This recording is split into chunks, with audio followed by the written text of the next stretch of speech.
Good morning, everybody. This is topic 3 homework question that asks, what is the FICA with ceiling?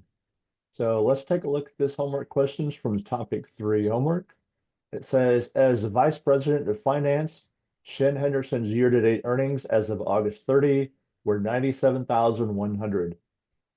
During the month of September, Shen earned 4,200.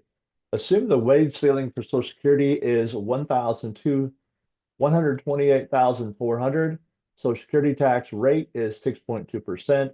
There is no wage ceiling for Medicare, and the tax rate for Medicare is 1.45%.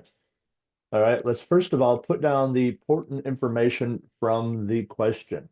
The wage ceiling, we've entered here in cell A12. The wages earned, this is to that point in year, right, as of August 30th. The September income was 4,200. The rates and the Medicare, all these values are entered into row 12. So if your question numbers don't match mine, it doesn't matter. Just enter yours into row 12 in the appropriate place, okay? So the question is, are the wages in September subject to Social Security tax? That's the question. So how do we calculate that?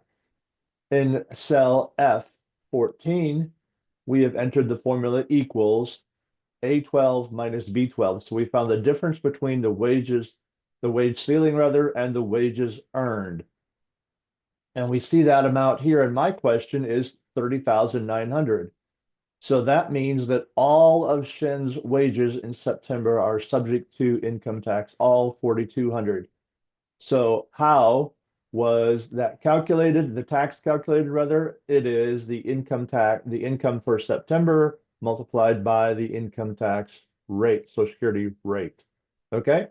And that comes out to be $260.40. Now, just a quick note here, everybody, if